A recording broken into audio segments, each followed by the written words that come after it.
It's been an uneven start to the season for the defending Stanley Cup champion Florida Panthers, with injuries hitting big time.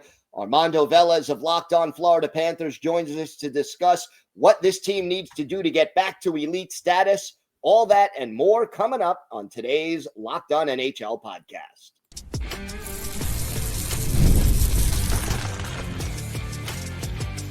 You're Locked On NHL, your daily podcast on the National Hockey League.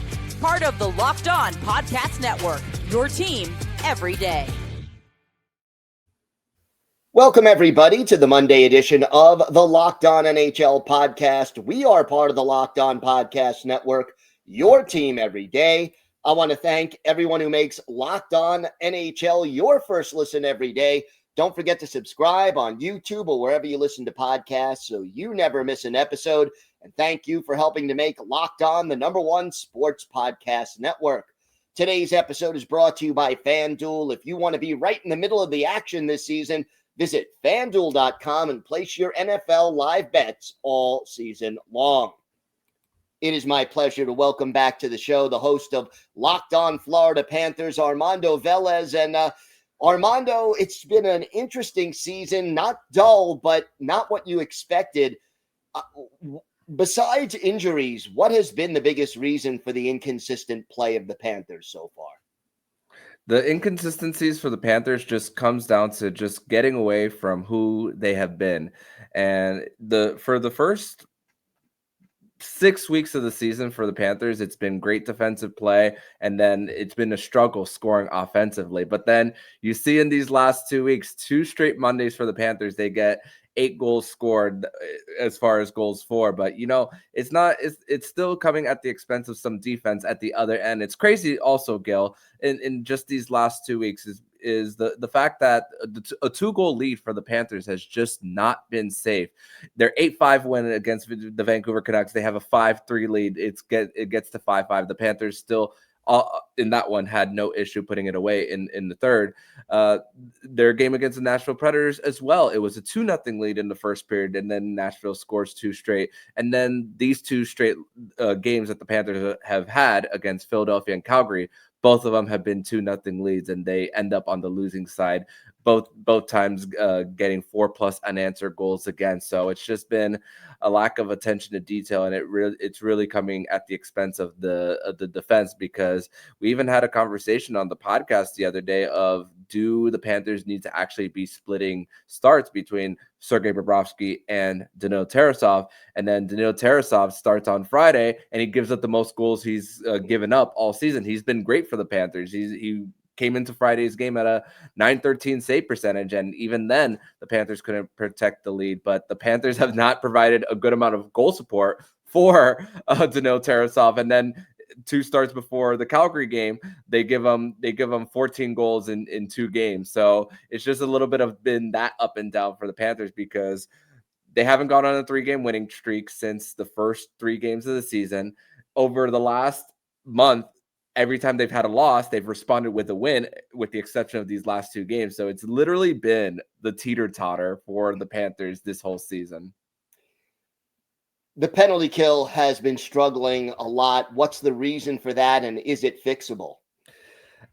It really comes down to just the pieces that they need to get back into the mix. I mean, yeah, Alexander Barkov's not going to be with the team throughout the regular season, but I mean, you're also asking guys who are to play with guys that they are not really familiar with, and also guys stepping up in those spots. Like Sam Bennett's playing penalty kill minutes, and he's not known as a guy who plays on that end of the ice. You see different types of combinations with, Anton Lundell could play with guys like Sam Reinhart. He could play with Brad Marchand as well, but you're missing Eetu Luostarinen right now, who is out of the lineup due to a barbecue incident for the Panthers. And also, when it comes to cleaning up the net front, I think we have really, truly underrated how valuable a guy like Dmitry Kulikov is, who brings the physicality. He's the all-time leader in hits in Florida Panthers history, over 900 for his career.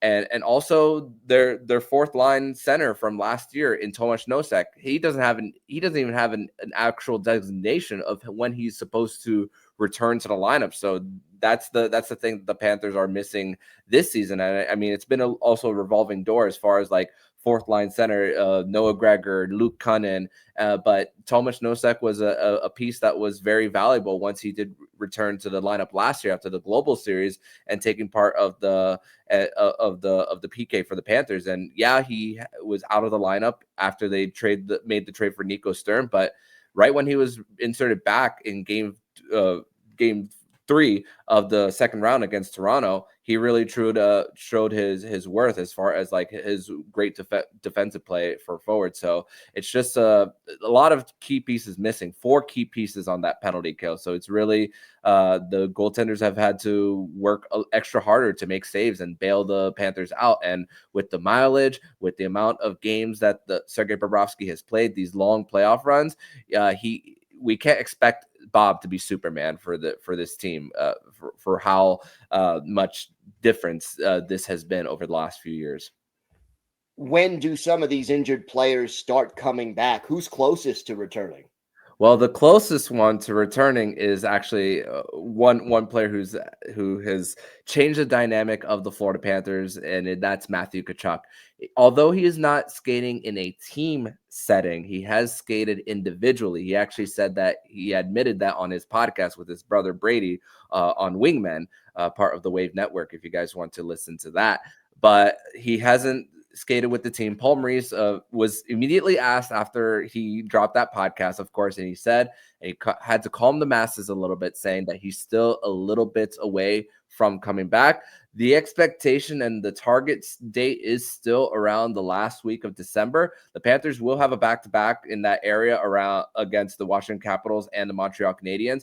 I think that the probable date that he's probably going to be coming back is going to be maybe around December 30th on the second end of a back-to-back. The Panthers will have 2 days off, and then the Winter Classic against the New York Rangers on January 2nd. So that's where I think is going to be. But at the same time, I can't expect Matthew Tkachuk to be fully 100% really a point per game player, because not having a preseason, his last game would have been more than 6 months to the time that he's returned to the lineup. But still, Matthew Tkachuk on what he does on the power play, setting up from behind the goal line and just bringing that grit, post whistle, dragging guys into the fight, that is sorely missed for the Florida Panthers right now. So besides getting healthy, what are the keys to getting back? I mean, assuming this team can make the playoffs, what are the keys to getting back to defending this title here? Yeah, it's crazy. Playoffs aren't even guaranteed for the two-time defending Stanley Cup champions. The last team to not make the postseason after winning the Stanley Cup are the 2015 LA Kings. But yeah, the Panthers can't expect to outscore all their problems. They can't expect these last 2 weeks of scoring 8 goals to be the reason why they win. They also got to go back to what they did. But it's crazy to think, Gil, also in this last week after the Panthers give up a whole bunch, they responded with a 1-0 win against the New Jersey Devils. So it really comes down to how they really protect the neutral zone with speed and just allow their opportunities to just break the puck out. But also in the Panthers' most recent game against Calgary, the biggest problem that they had was when they were gaining the red line and they were dumping the puck. They didn't have their F1 ready to get in on the forecheck. So right now the Panthers are struggling in both of those thirds of the ice, especially. So that's really what it comes down to for the Panthers to at least be better on the defensive side of the puck. All right, we'll see how long it takes and whether or not they're able to pull this off. They certainly have the experience. Armando, why don't you tell our viewers and our listeners where they could find the podcast and where they could find you on social media? They could find me anywhere on X and on Instagram at MondoMan12. They could also follow the show account at LO_FLA Panthers, Locked On Florida Panthers podcast, because there's another one. If you type Locked On Panthers, that's the Carolina Panthers. But you want to search Locked On Florida Panthers. That's this podcast where we talk about the 2-time defending Stanley Cup champion. And, they're going to have to go on some type of streak in order to get above the wild card. One winning streak could flip it just like that. So you could follow me there where I'll talk about all of this and more about everything Florida Panthers hockey. All right, Armando, thanks so much. Thank you so much, Gil. Today's episode is brought to you by your friends at Drip Drop. When I'm hydrated, everything just works better. My focus, energy, mood, even my skin. That's why I've been using Drip Drop. It's doctor-developed hydration that keeps me running at full power no matter what my day looks like. Drip Drop isn't your average sports drink. It delivers 3 times the electrolytes and half the sugar of leading brands, using a science-backed formula trusted by medical professionals, firefighters, and over 90% of top college and pro teams. Hydration has become non-negotiable for me. Drip Drop helps me feel sharper, calmer, and honestly better overall. I like using Drip Drop before I go to the pool to swim. I'll mix a packet in the morning, and it helps me get out of that midday slump. Right now, Drip Drop is offering podcast listeners 20% off your first order. Go to dripdrop.com and use promo code LOCKEDONNHL. That's dripdrop.com, promo code LOCKEDONNHL for 20% off.